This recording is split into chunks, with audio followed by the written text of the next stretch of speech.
ஓம் சாய்ராம், ஜெய் சாய்ராம். என் அன்பு குழந்தையே, நீ எதிர்பார்க்காத ஒன்று உனக்கு உடனே நடந்தால் உன் மனநிலை எப்படி இருக்கும்? சந்தோஷமாக மகிழ்ச்சியில் துள்ளி குதிப்பாய் அல்லவா? எனக்கு இது நடந்து விட்டது என்று சந்தோஷத்தில் முகம் மலர்வாய் அல்லவா? கடவுளை தேடி நீ ஓடுவாய் அல்லவா? அது இப்போது நடக்கப் போகிறது. நீ எதிர்பார்த்தது நடக்காத வரை உன்னுடைய வாழ்க்கை ஏமாற்றமாக இதுவரை தோன்றியிருக்கும். ஆனால் இனி வரும் காலங்களில் நீ எதிர்பாராத ஒரு நல்ல விஷயம் உன்னுடைய வாழ்வில் நடக்கப் போகிறது.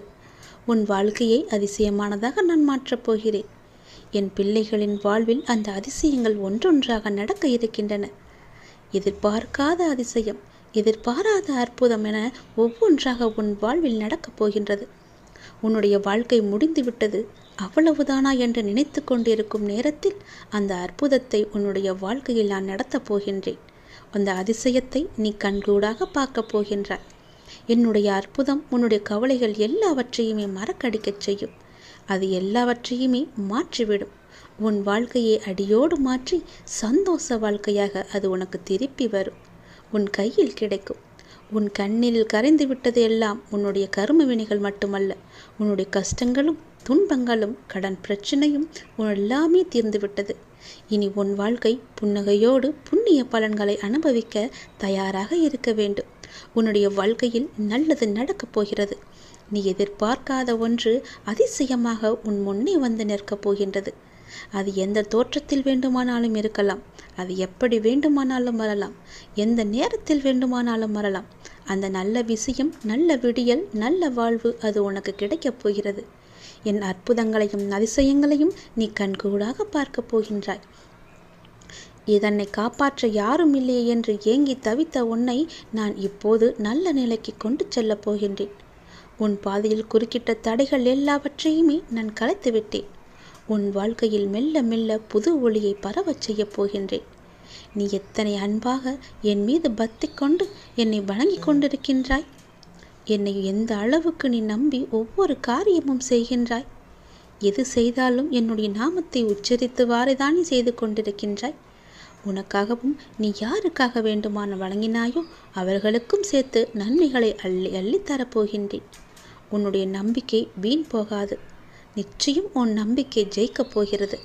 அந்த நாளையும் நீ காணப்போகின்றாய். அந்த நாள் வெகு தூரம் இல்லை, கூடிய விரைவில் உன்னை நோக்கி அது வந்து கொண்டே இருக்கிறது. சீக்கிரம் உன்னிடம் வந்து சேர்ந்துவிடும். அந்த நாளையும் நீ அற்புதங்களையும் அதிசயங்களையும் நீ காணப்போகின்றாய். உன் வாழ்க்கையில் நீ ஜெயித்து விட்டாய்.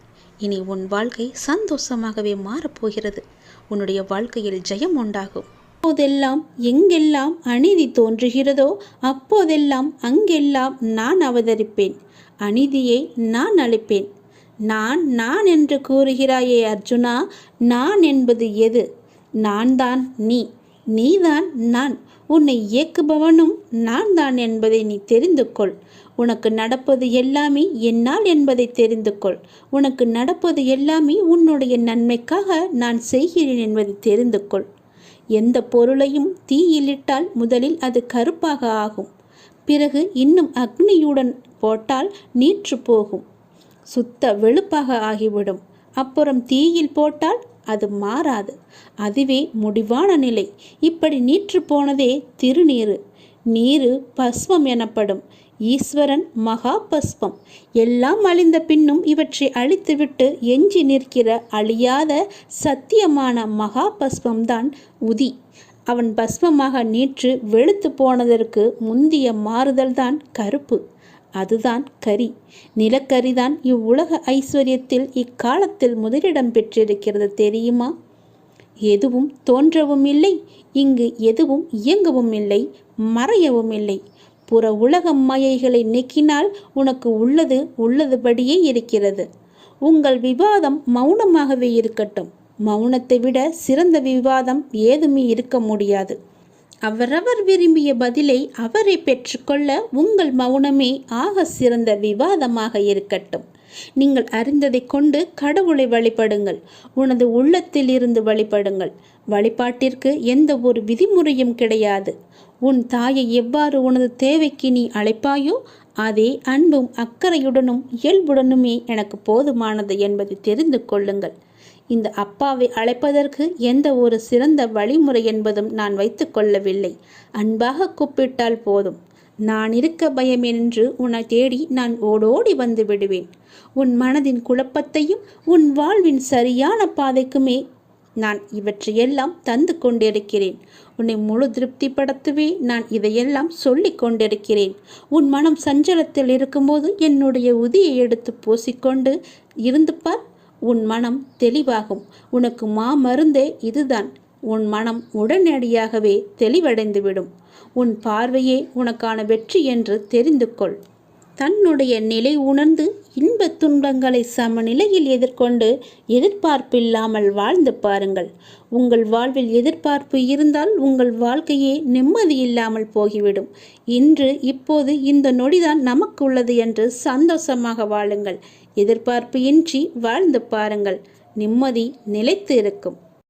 உனக்கு நிறையவே பிரச்சனை இருக்கிறது. எதை சொல்லி எங்கே போய் அழுவது என்று தெரியாமல் நீ தினமும் புலம்பி தவித்து கொண்டிருக்கிறாய்.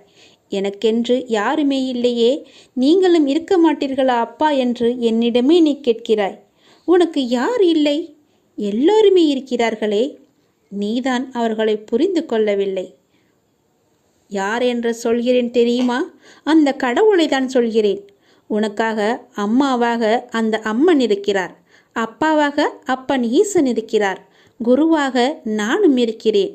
உனக்காக எல்லோருமே இருக்கும்போது, உனக்காக அந்த கடவுள்களே இருக்கும்போது நீ ஏன் எனக்கு யாருமே இல்லை என்று சொல்கிறாய்?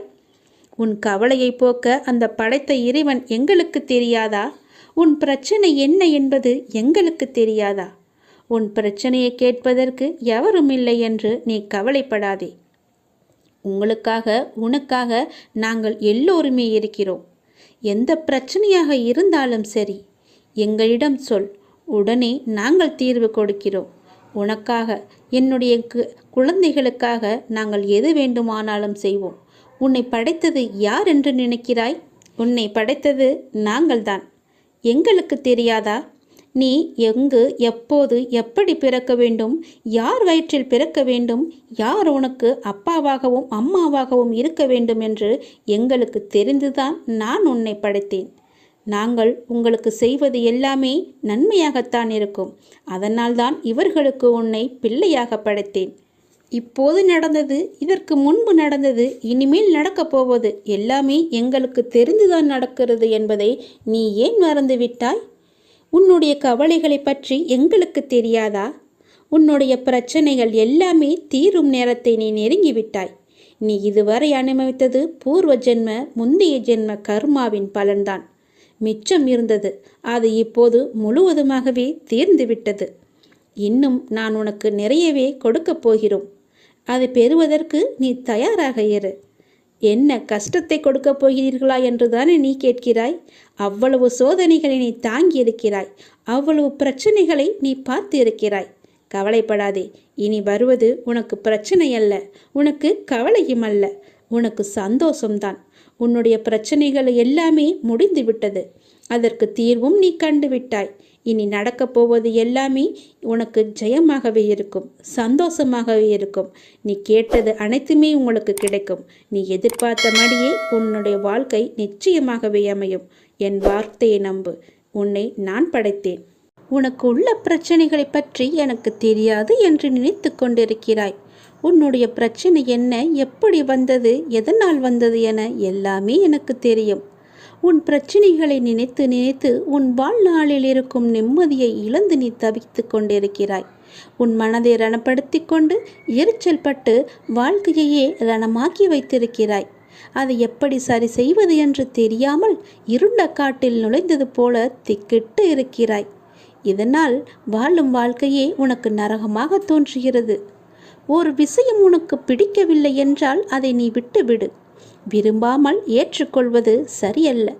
உனக்கு நீயே செய்யும் தீமை. உனக்கு நீயே வேஷம் போடுகிறாய் என்று அர்த்தம். உனக்கு அது நிம்மதி தராது.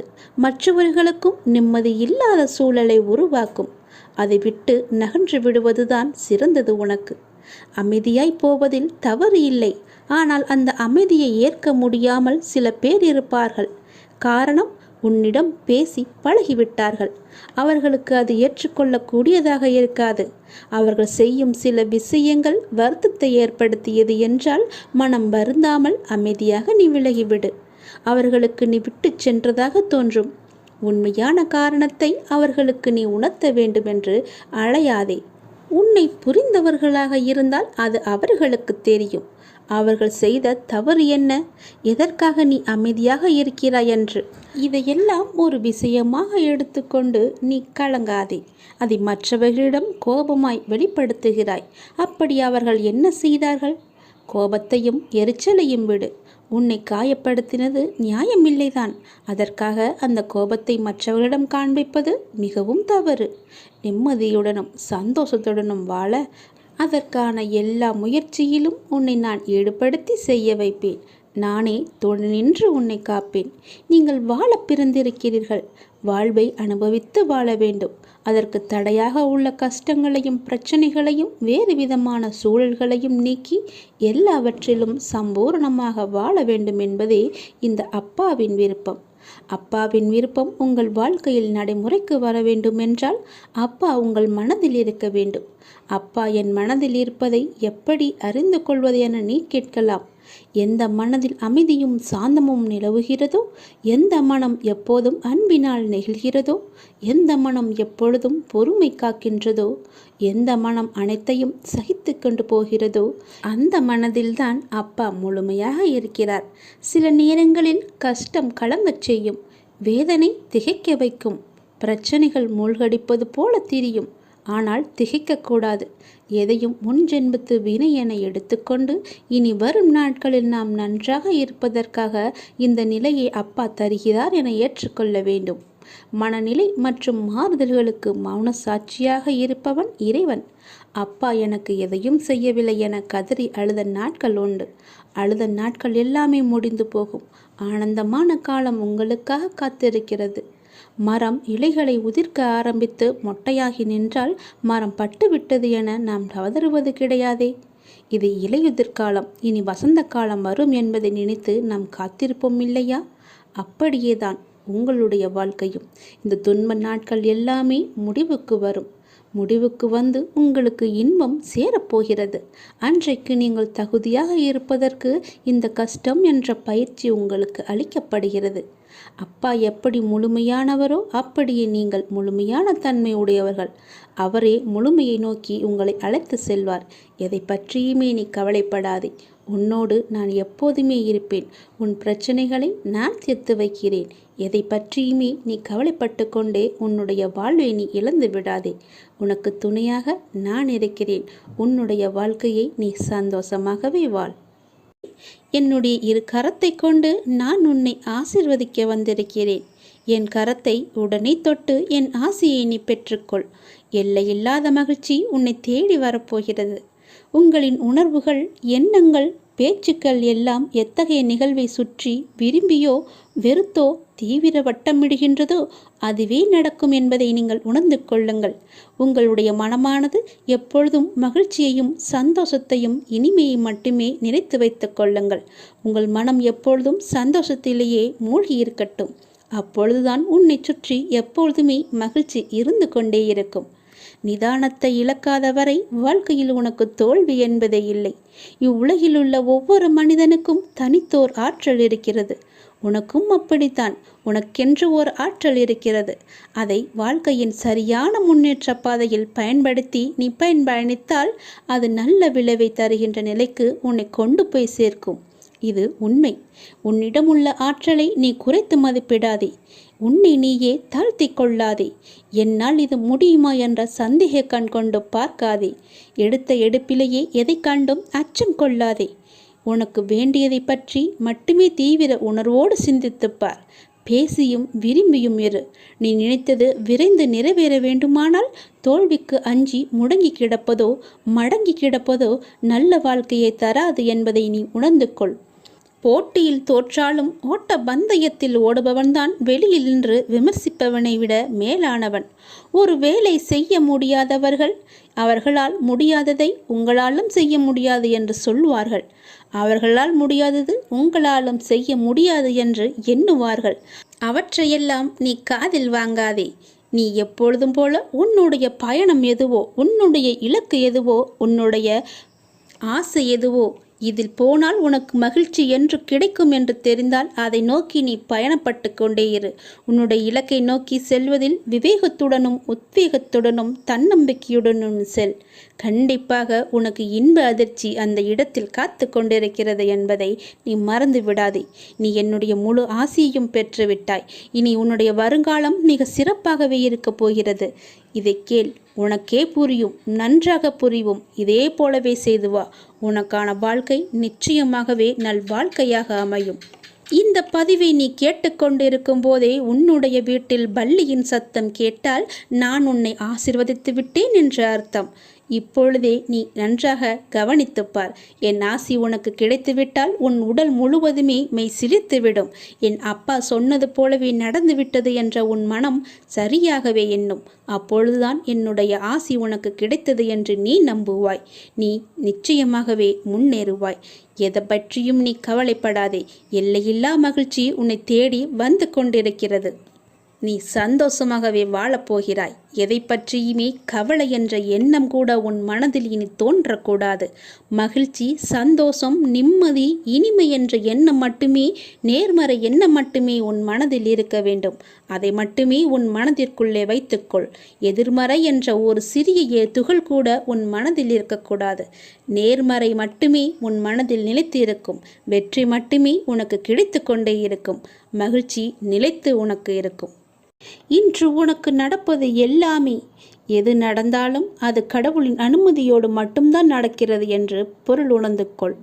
இதை நீங்கள் கண்டனம் செய்தால் கடவுளின் விருப்பத்தை, கடவுளின் பேரறிவை, கடவுளின் தீர்ப்பை நீங்கள் விமர்சிக்கின்றீர்கள் என்றுதானே அர்த்தம். அவ்வாறு செய்யலாமா?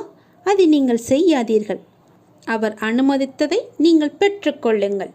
எதுவாக இருந்தாலுமே இது கடவுளின் செயல் என்று நினைத்து சந்தோஷமாக இருங்கள்.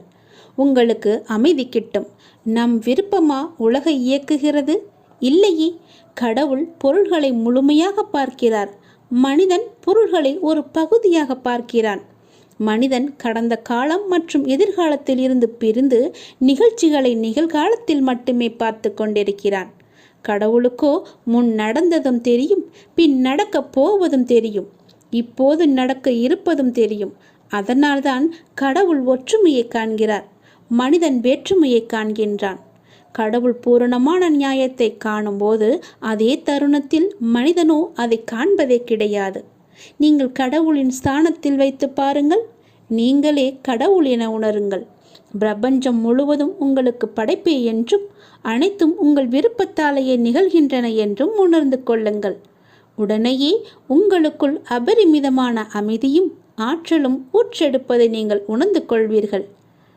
பிறர் நம்மை திட்டும்போது பிறர் உங்களை காரணமின்றி திட்டுவதாகவும் காரணமின்றி துன்புறுத்துவதாகவும் நீங்கள் கூறுகின்றீர்கள்.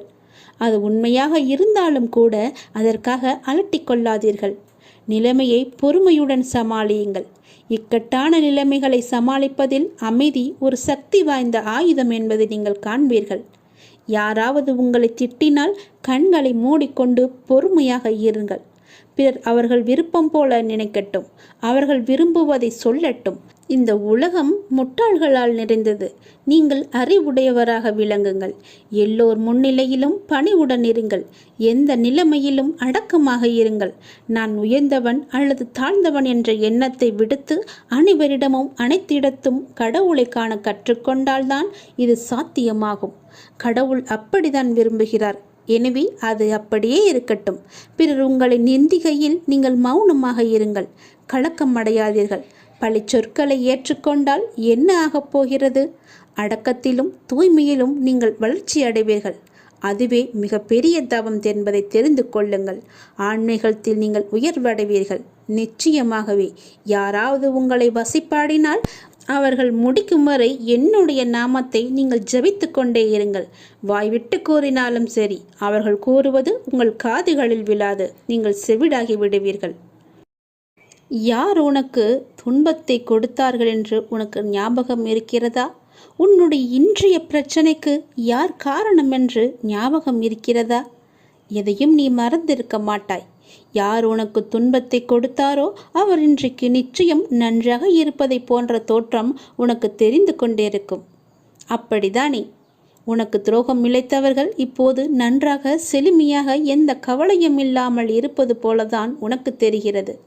கெட்டதை செய்பவர்கள் நன்றாக இருக்கின்றார்கள். நல்லதை மட்டுமே செய்து கொண்டிருக்கின்ற நான் கஷ்டப்படுகின்றேன் என எரிச்சலோ நீ கவலையோ மட்டும் படாதே. அவர்கள் காலையில் பூத்து மாலையில் வாடும் பூவை போன்றவர்கள் என்பதை மனதில் வைத்துக்கொள். ஒரு பூ காலையில் பூத்தால் மாலையில் எப்படி இருக்கும்? வாடி போய்விடும் அல்லவா? அப்படிதான் அவர்களும் இப்போது பூத்து குலுங்கும் நேரம். விரைவிலேயே அவர் வாடும் நேரத்தையும் எட்டி விடுவார்கள். இன்னும் கொஞ்சம் காலம்தான். நீ பொறுமையாக இரு. அவர்கள் வாடப்போவதை நீ கண்கூடாக பார்க்கப் போகிறாய். இப்போது உள்ள மேன்மையிலிருந்து விரைந்து கீழே தள்ளப்படுவார்கள். நீ எப்படிப்பட்டவன் என்பது தெரியுமா? நீயோ விருட்சத்தை போன்றவர். விருட்சமாக வேரூன்றி ஆழமாக நிற்கப் போகிறாய். எல்லோருக்கும் நிழல் தரும் மரமாக இருக்கப் போகிறாய்.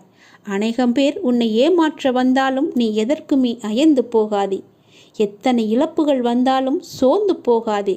நான் ஆழமாக வேர் விட்டிருக்கும் விருட்சம் என்று சொல்லிக்கொள். நான் ஆலமரம், என்னை யாரும் அசைத்து பார்க்க முடியாது என்று நெஞ்சை நிமிர்த்தி சொல்லிக்கொள். நீ மலர்களை மட்டுமல்ல, கனிகளையும் தரப்போகிறாய். அதில் வருகின்ற நன்மை பலருக்கும் பயனாகவே இருக்கும். உன் நிழல் தேடி வரும்போது உன்னால் முடிந்த உதவிகளை அவர்களுக்கு செய். நாம் என்று கஷ்டப்படுவதைப் போலத்தான் நம் எதிரில் இருப்பவரும் ஒரு நாள் துன்பத்தை அனுபவிக்கப் போகிறார் என்பது உனக்கு தெரிந்துவிட்டால் நீ நிச்சயமாக அவர்கள் மீது கோபப்படவே மாட்டாய். அவர்களுக்காக நீயே பரிதாபப்படுவாய். வேண்டாமப்பா, அவர்களை விட்டுவிடு என்று நீயே உன் வாயால் சொல்லும் அளவுக்கு அவர்கள் நிலை பரிதாபமாக இருக்கப் போகிறது. இன்று நான், நாளை நீ என்று சொல்லிக் கொள்வாய். உனக்கு தவறு இழைத்தவரை பார்க்கும்போது இவரும் தண்டனைக்கு தயாராகிறார் என்பதை தெளிவாக தெரிந்து அவருக்காக நீ பரிதாபப்படு. இப்படி செய்யும்போது எத்தகைய சூழ்நிலையிலுமே நீ பாதிக்கப்பட மாட்டாய். உன் மனதில் குழப்பம் வராது. உன் மனதில் தெளிவு பிறக்கும். உன் மனதில் கவலையே இருக்காது. உன் மனதில் நிம்மதி இருக்கும். எதை பற்றியுமே நீ கவலைப்படாதே. ஏனெனில் அப்போது உன் மனதை படிக்கின்ற நான் நிச்சயம் பல வெகுமதிகளை அள்ளித்தரப்போகிறேன். நீ கவலைப்படாதே. நீ சந்தோஷமாகவே இருக்கப் போகிறாய். நிம்மதியாக வாழப்போகிறாய். இந்த உலகமானது எப்படி வேண்டுமானாலும் மாறலாம். மனிதனாகனவன் எப்படி வேண்டுமானாலும் மாறலாம். எந்த நொடி வேண்டுமானாலும் மாறலாம். உங்கள் மீது நீங்கள் நம்பிக்கை வையுங்கள். வாழ்க்கை எந்த நொடியிலும் மாறும். மனிதர்களிடம் நீங்கள் கவனமாக இருங்கள். எப்போது மாறுவார்கள் என்று யாருக்கும் தெரியாது. நம்மை நாமே பெரிதாக எண்ணிக்கொண்டு அகந்தை கொள்வது கூடாது. சாதாரணமானவர்களாக நம்மை கருதும் போதுதான் நம்மிடம் கருணையும் பணிவும் நல்ல சிந்தனையும் வெளிப்படத் தொடங்கும். எல்லா ஆற்றல்களும் மனிதனுக்கு இயல்பிலேயே இருக்கின்றன. ஆன்மீகத்தின் உதவியால் தடைகளை போக்கி நாம் நிறைநிலையை அடைய வேண்டும். ஆன்மீகத்தின் உதவியால் தீயவர்கள் கூட மகானாக முடியும். இந்த உலகம் இறைவனுக்கு சொந்தமானது. உலக பொருட்களில் எல்லாம் அவரே இருக்கின்றார். இந்த கோணத்தில் பார்க்க தொடங்கிவிட்டால் நம் மனம் உயர்வு பெறும். இங்கொன்றும் அங்கொன்றுமாக நுனிப்புல் மேய்வது போல ஒருபோதும் மேயக்கூடாது. வெற்றி பெறவும் முடியாது நம்மால். எல்லாவற்றையுமே முழுமையாக ஆராய்ந்து அதிலேயே ஈடுபட வேண்டும். கன நேரம் இன்பமாக ஏதோ ஒன்று கிடைக்கலாம். ஆனால் அத்துடன் எல்லாம் முடிந்துவிடும். நம்முடைய இன்பமானது தொடர்ந்து நிலைத்து இருக்கும்படி செய்ய வேண்டும். ஒவ்வொரு நேர்மையான செயலும் அதற்குரிய வெகுமதி தர காத்து கொண்டிருக்கிறது. உணர்ச்சி வசப்பட்டால் முடிவெடுக்க முடியாமல் தடுமாற நேரிடும். உணர்ச்சி வசப்பட்டால் எல்லாமே ஒரு நொடியிலே மாறிவிடும். அதனால் எது செய்தாலும் பொறுமையாக நிதானமாக யோசித்து செய்யுங்கள். கடந்ததை பற்றி வருந்தவோ வருவது பற்றி கற்பனை செய்யவோ வேண்டாம். முயற்சிக்குரிய பலன் ஒருவனுக்கு நிச்சயம் கிடைத்தே தீரும். எதை கண்டுமே நீங்கள் எரிச்சல் படாதீர்கள். எல்லாவற்றையுமே நீங்கள் ஒரு அனுபவ பாடமாக எடுத்துக்கொள்ளுங்கள். நமக்கு எது நடந்தாலும் இது ஒரு அனுபவம் என்று எண்ணிக்கொள்ளுங்கள். மனசாட்சிக்கு கட்டுப்பட்டு நடந்தால் உங்களுடைய வாழ்வு நலம் பெறும். மனம் என்பது கடவுளின் கையில் ஒரு கருவியாக இருக்க வேண்டும். கடவுள் விரும்பும் வழிபாடு உழைப்பு ஒன்றுதான். அவருடைய விருப்பத்தை நாம் பூர்த்தி செய்ய வேண்டும். கடவுள் நம்பிக்கை ஒன்றே மனிதனுக்கு உண்மையான உதவி. கடவுளின் விருப்பப்படி நடக்கட்டும் என எல்லாவற்றையுமே விட்டுவிடுங்கள். உங்கள் தலைகளில் நீங்கள் பாரத்தை ஏற்றிக்கொள்ளாதீர்கள். உங்களுக்கு இன்று நடப்பது எல்லாமே அவருடைய விருப்பப்படிதான் நடக்கின்றது. அவர் விரும்பாமல் எதுவும் உங்களுக்கு நடக்காது. அதனால் அவர் விருப்பப்படி வருவதை அவருடைய போக்கிலேயே விட்டுவிடுங்கள். கடவுளிடம் எல்லாம் நன்றாக இருக்க வேண்டும் என்று பிரார்த்தனை செய்யுங்கள். எல்லாம் உங்கள் இஷ்டப்படியே நடக்கட்டும் என்று அவரிடம் விட்டுவிடுங்கள். நீங்கள் எது செய்தாலும் எனக்கு நன்மையாக மட்டும்தான் இருக்கும் என்று அவர் மீது நீங்கள் நம்பிக்கை கொள்ளுங்கள். மற்ற எல்லாவற்றையும் அவரே பார்த்து கொள்வார். நீங்கள் பயமின்றி நிம்மதியாக கவலைப்படாமல் சந்தோஷமாகவே இருக்கலாம்.